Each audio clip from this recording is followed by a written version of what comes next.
If you have dandruff or any other scalp problems, then this is for you. Today I have Brad with me from Blue.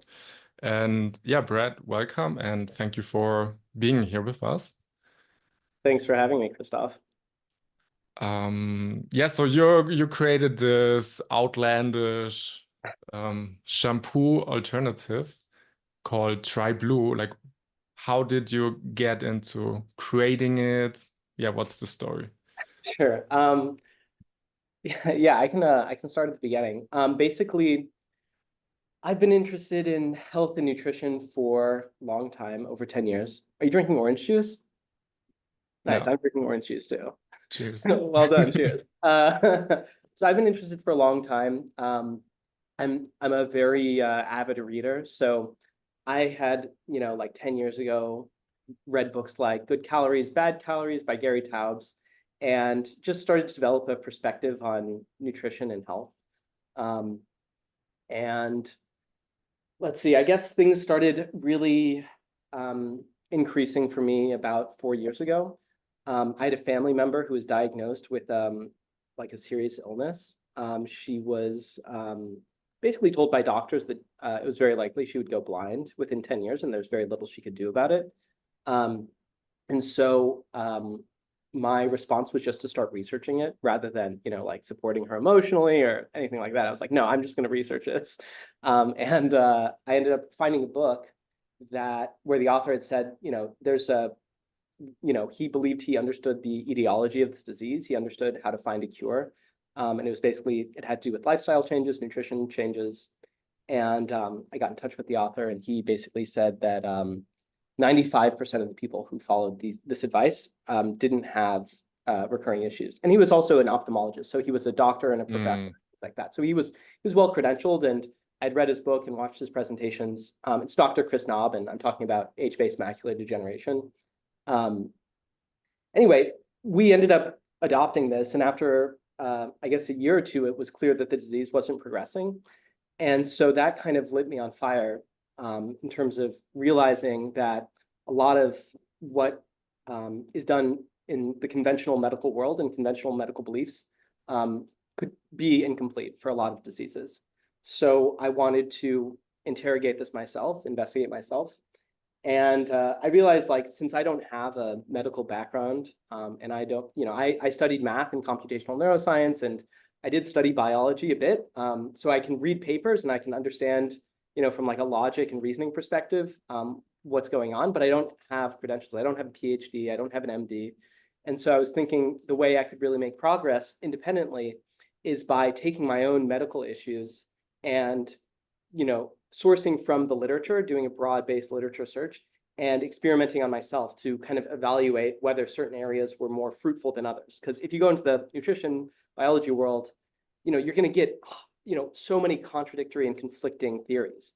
And either you have the ability to, reproduce those experiments yourself, or you're coming from an expert or a certain school of thought, or you just are going to use heuristics and try and do fast experiments to validate or invalidate areas of study. So I kind of took the third approach, and I said, what are the health issues that I have?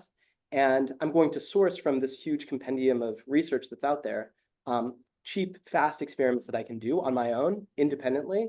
And then based on that, that's going to guide my future research. So if I go into an area and the research, the experiments that and of course I wanted to intend that like all these experiments were safe, right? You don't want to like start So doing wait. things, Can you but let us in on one or two maybe dangerous experiments? so I would stay away from, personally, I stayed away from dangerous experiments, but I know people who have done them. Hmm. Um, like for example, eugenol. So in the rape, I mean, I'm kind of jumping here, but in the rape world, like polyunsaturated fatty acids are considered bad, anti-metabolic, and they also develop lipofuscin in the body. So these are like the like brown dots on your skin that are Hmm. associated with cancer and other conditions.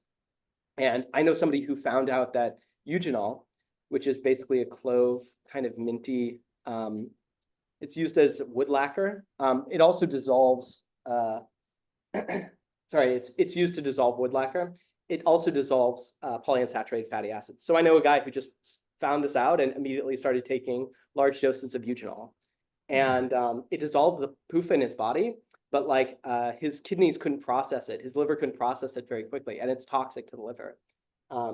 So like he ended up having a giant globule of, you know, semi-liquefied and then re-solidified PUFA in his ankle, it just like fell down his body. So anyway, you want to like validate that these experiments are safe before you go about them, unless you're like you have a particularly Faustian mindset. So anyway, so it's kind of I want to, yeah, can I make one point? Sure. About this whole like Twitter, we have the wonder peptide and this wonder molecule and this perfect solution for everything in your world. Yeah. So what I ascribe to a little bit is this kind of like Terra. I'm not sure if it's Terra effect, but basically the story goes, so you extract from the coca plant cocaine and you sniff or whatever, do cocaine. So this has like a very intense effect because you extracted only this part of the plant. But if you have this molecule and then the hundreds around it, how nature produces it in the leaf, it gets modulated. So you maybe also have anti-headache components, anti heightened blood pressure or whatever are the side effects of this one particular molecule. So I think that's also something like people have to take into account, like how nature works and like how we like isolate and like look at these studies done in a laboratory. Yeah, I completely agree. And also the manufacturing process can introduce a lot of impurities that are independently harmful. So like, for example, there's orange juice. Everybody knows orange juice is healthful. You know, it's amazing for you. And people are like, oh, that's just because of the vitamin C. So if I just take a vitamin C tablet, maybe that's even better than orange juice. But orange juice has other properties in it, other compounds in it, like naringenin, for example, which is a bioflavonoid, which is anti-carcinogenic and has all of these other beneficial properties. Whereas if you just get vitamin C, like say you get citric acid or something like that, oftentimes that's produced from a black mold. It's bioengineered. And it's likely contaminated with that kind of black mold. And so, you know, like, you know, if you don't understand the industrial process that goes into creating a product, you can't really vouch for whether it's safe or not. And in addition to kind of nature being wise and, you know, possibly providing complementary things in a single, you know, a single organism plant juice or something like that. Anyway, do you want me to get back to my story of how I? Yeah, sure. How you ended up formulating your product eventually. Yeah, I mean, I wouldn't say I formulated it myself by any stretch. I mean, really what happened was I had, you know, certain issues like skin issues. So I had seborrheic dermatitis and I had dandruff.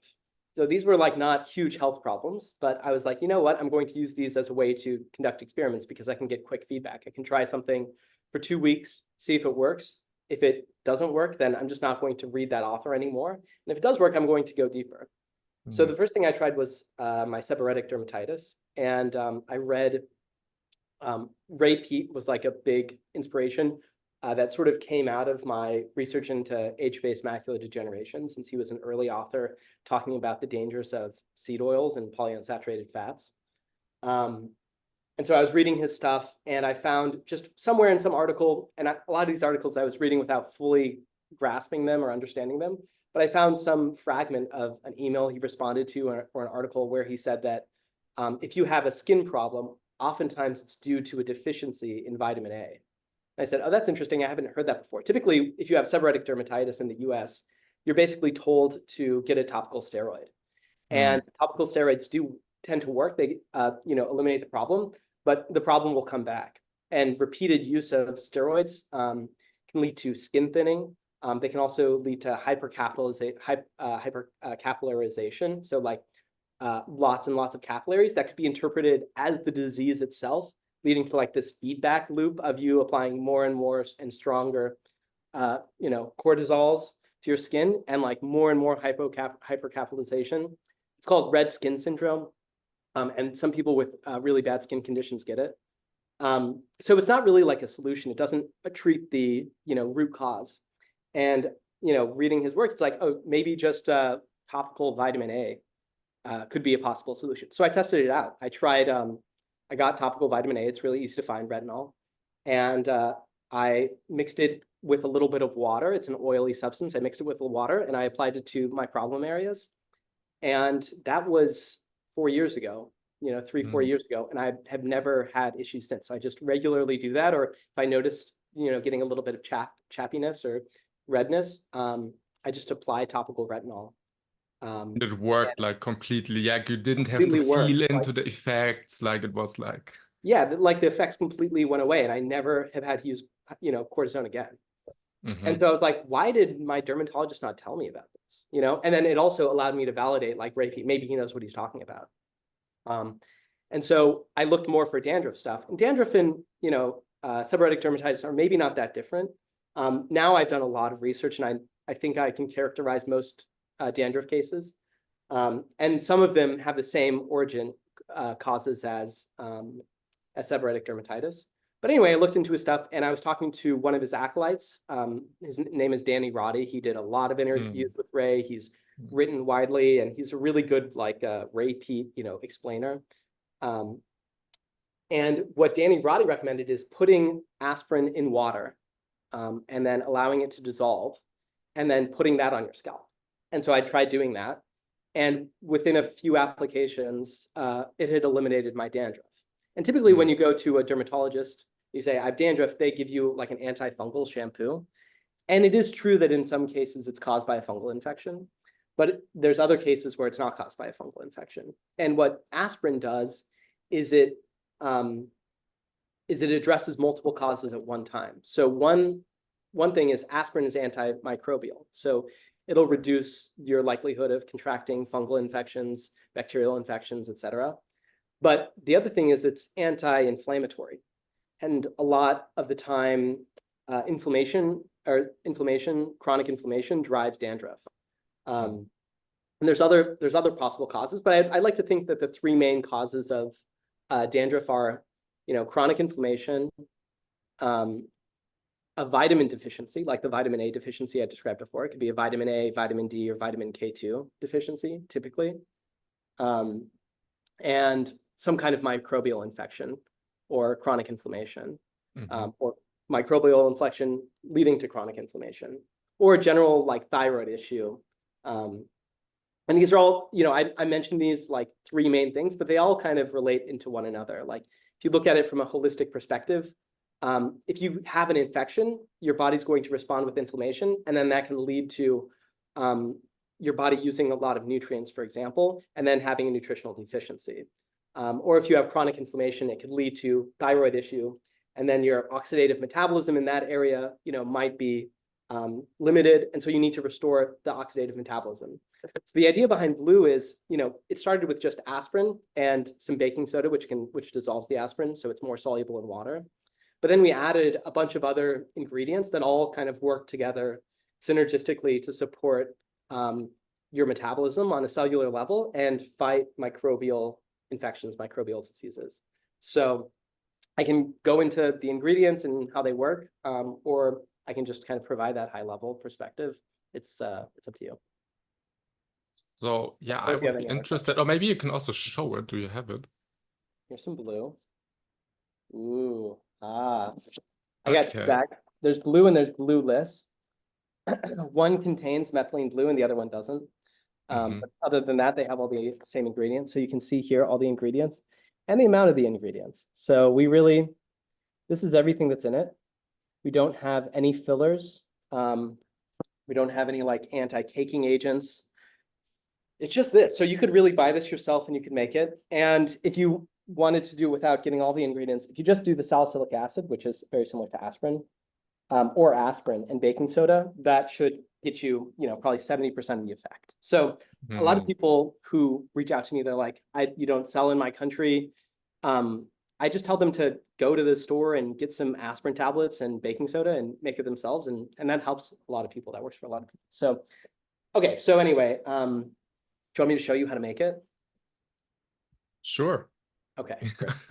So here I have some warm water, and here I have my blue. It's a very pleasant light blue color, as you can see. Yeah. Mm-hmm. And here I have my handy scooper.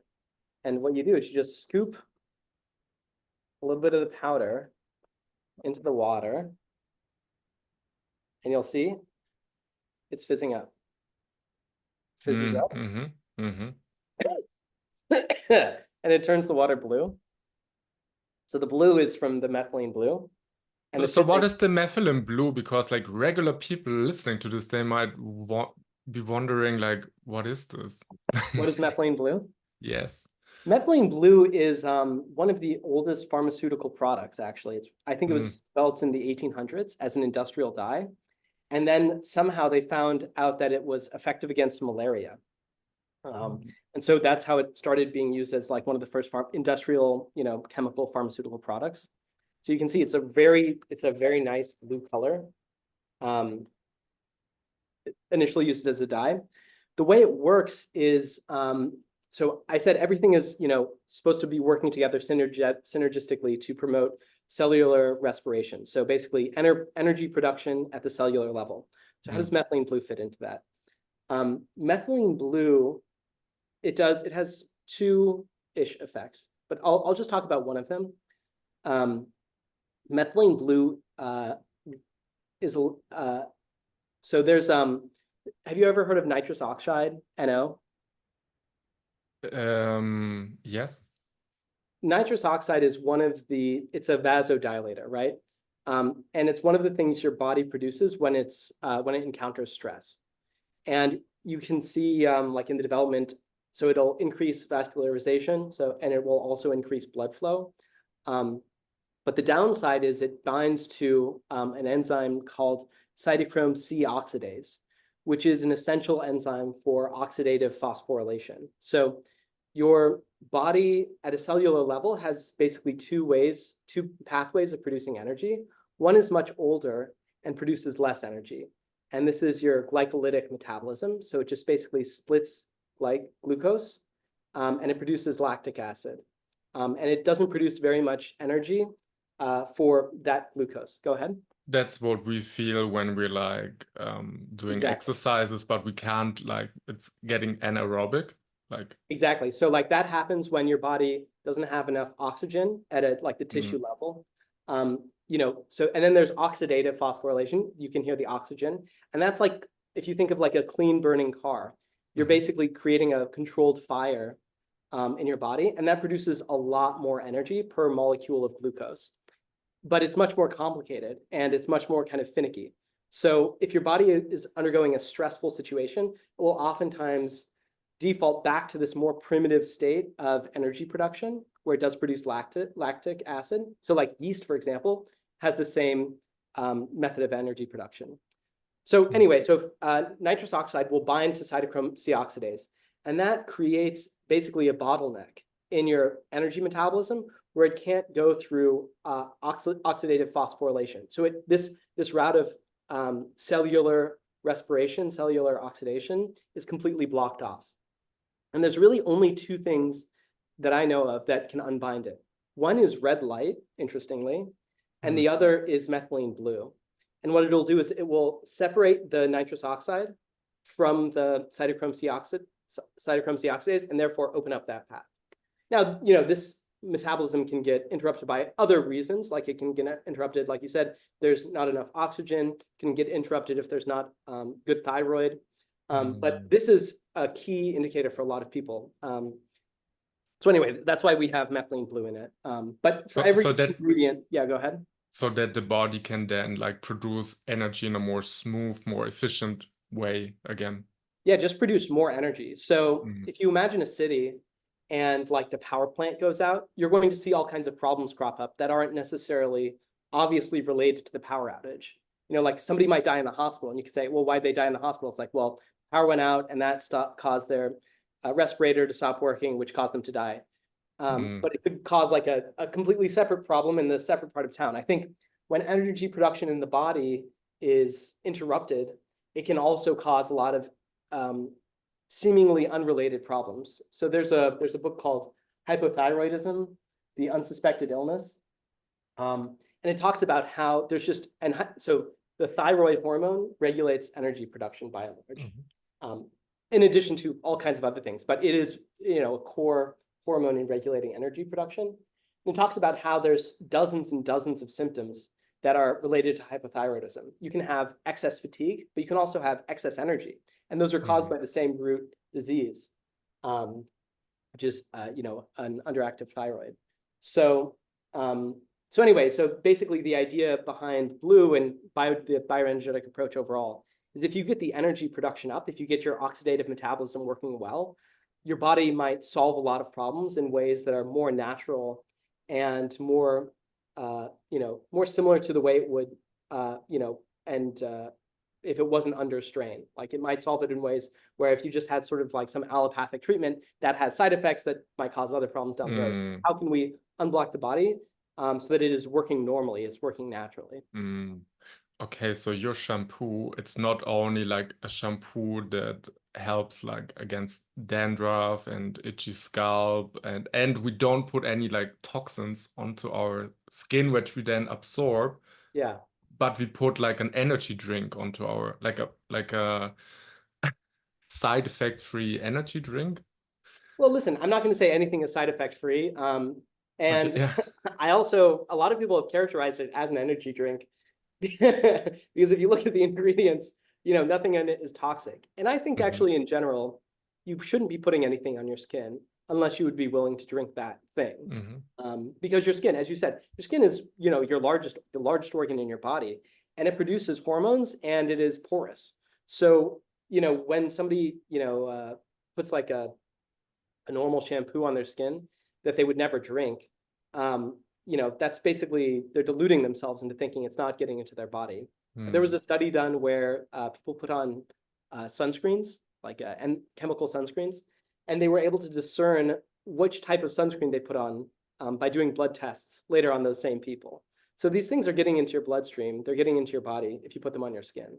So yeah, I think we have some customers who are very sensitive to chemicals, and they like that we don't have any fillers. Now that means it's like a bit of a strange application process. You just pour this thing on your head, but but it works for a lot of people. And there are ways to thicken it up if you want to. And maybe in the future we'll come up with a product that kind of addresses that concern. But yeah, the main inspiration is just to produce something really clean without any fillers. And what is the taurine for? Can you explain that?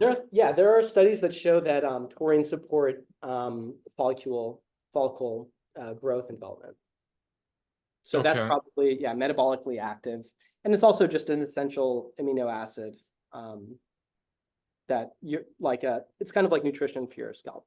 So sometimes what I do is I take a raw egg because eggs are high in fat-soluble vitamins and also choline and other good stuff. And I know some people that add even in like collagen or gelatin. And then I mix that in with the Bloo and some water. And I mix that all together and I put that on my scalp. But then you leave it in for a while? Yeah, like a few minutes. Okay. In the shower. And you make sure that the water isn't too hot because that would cook the egg. Yeah, it's kind of a weird thing, but yeah. Okay. No, but that's great. I mean, I've now also gotten into eggs. I think it's amazing. Yeah, they're great. And what is the thinking about your branding? Because to me it comes across like very like psychedelic.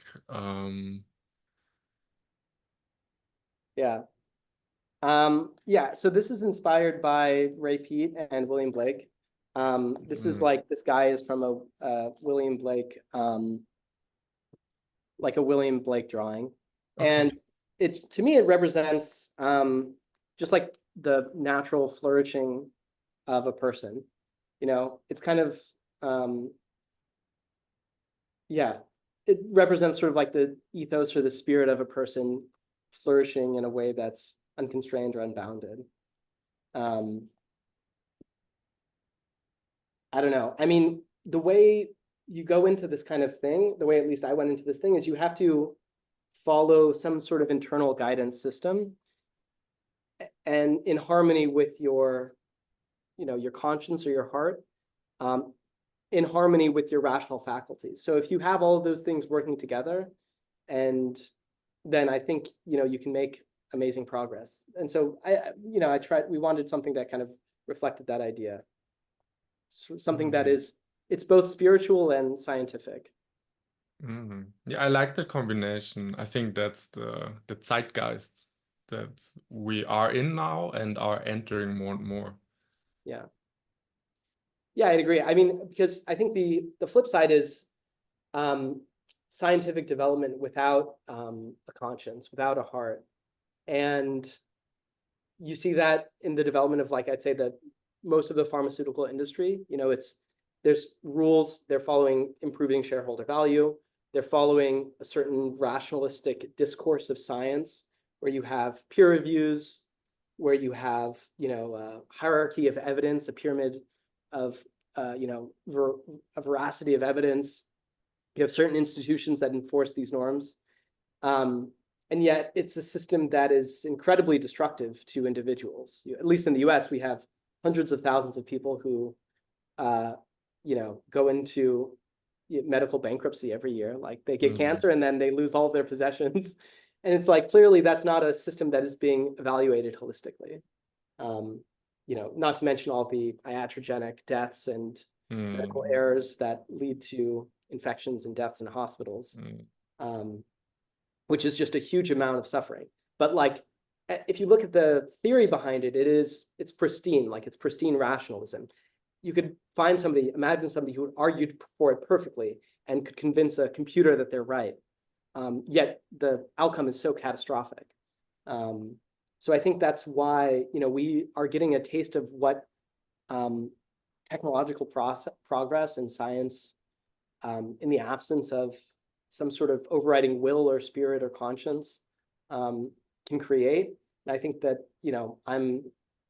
the people that I talk to were kind of a reaction to that, a backlash to that. Yeah, I think that's almost like a perfect ending. That's great. But how can we get in on the act and be part of this counter revolution against pharmaceutical organized destruction, maybe? Well, obviously the main way of doing it is going to trybloo.com and purchasing a bag. No, I'm just kidding. The main way of doing it, I would say, is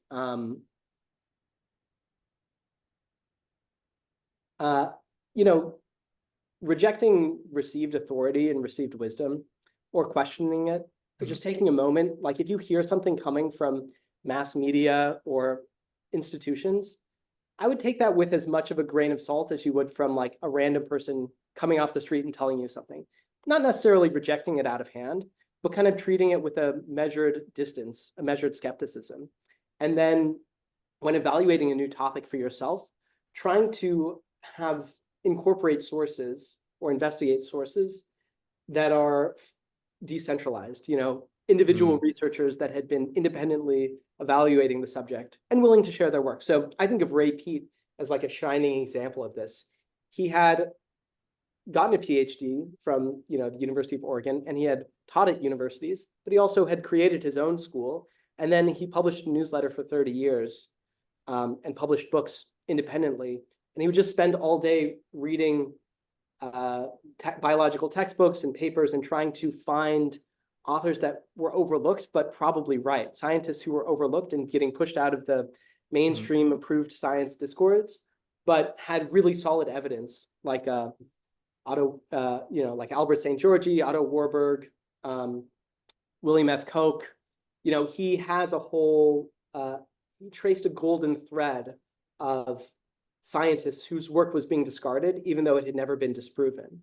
And I think there's a lot of people out there like that, a lot of people who have real valid experiences, who share their work, but it's not well promoted or well marketed. And so it just gets forgotten. It gets overlooked. It doesn't need to be suppressed, really. It's out there, but not many people pay attention to it. So I think trying to give those as much credence or as much investigation as you would give to some official body handing down proclamations.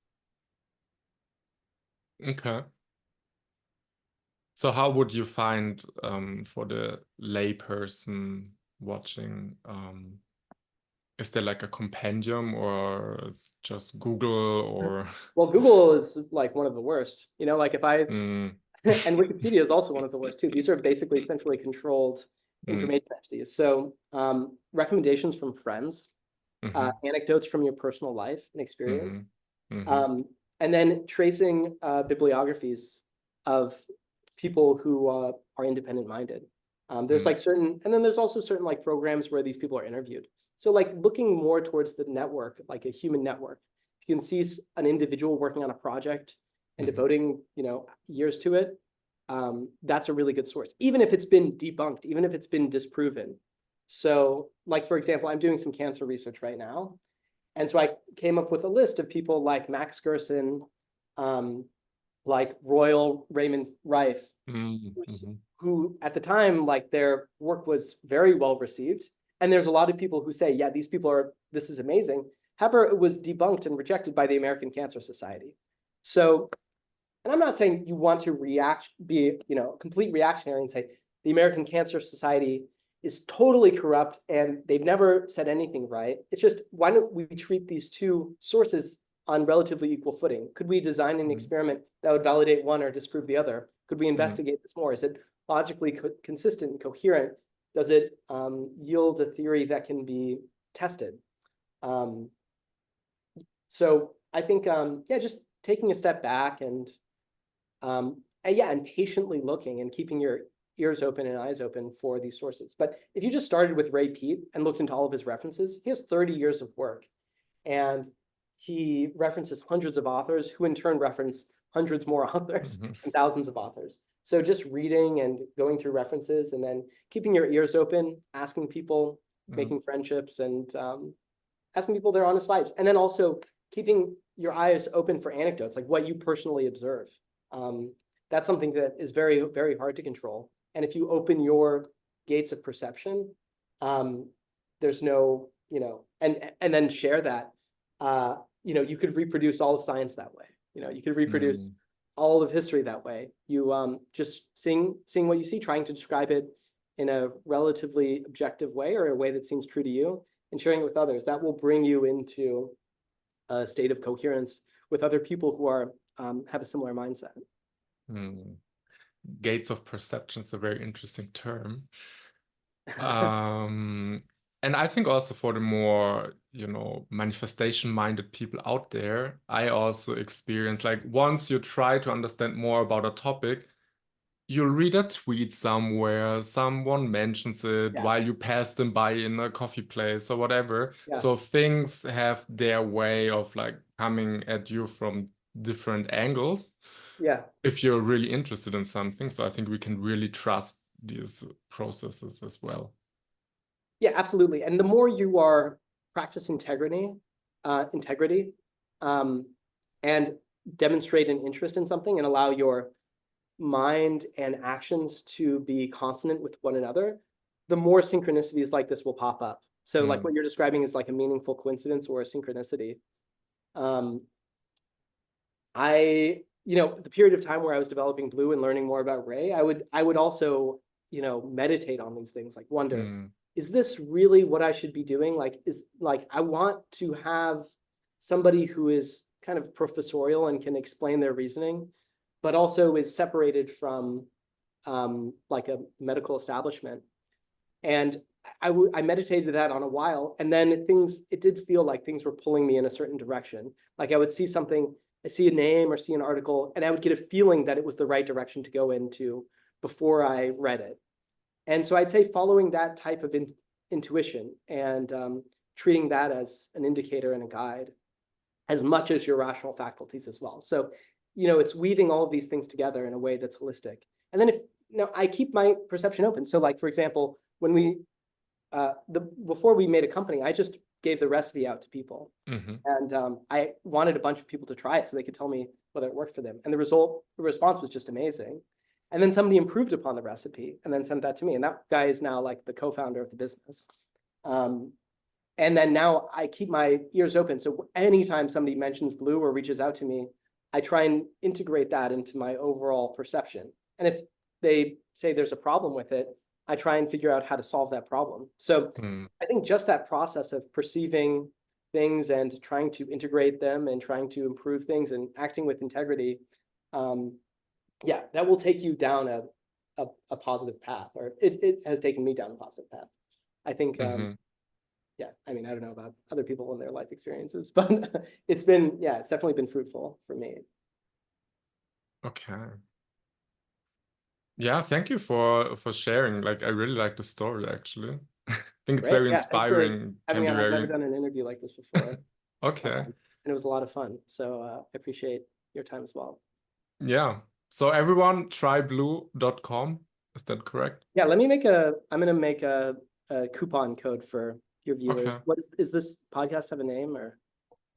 I'll give you something. It's just do Christoph 10 or whatever. Okay, Whatever you it's want gonna to be put. Christoph, CHRIS. It's gonna be Chris, Okay. CHRIS. That'll give people a 20% discount, which is better than you could get on the website. So if you put in the discount code Chris, you can get a bag for less expensive. Amazing. Yeah, no problem. Okay, well, thanks everybody, and thanks for your time. Thank you. Bye. Bye.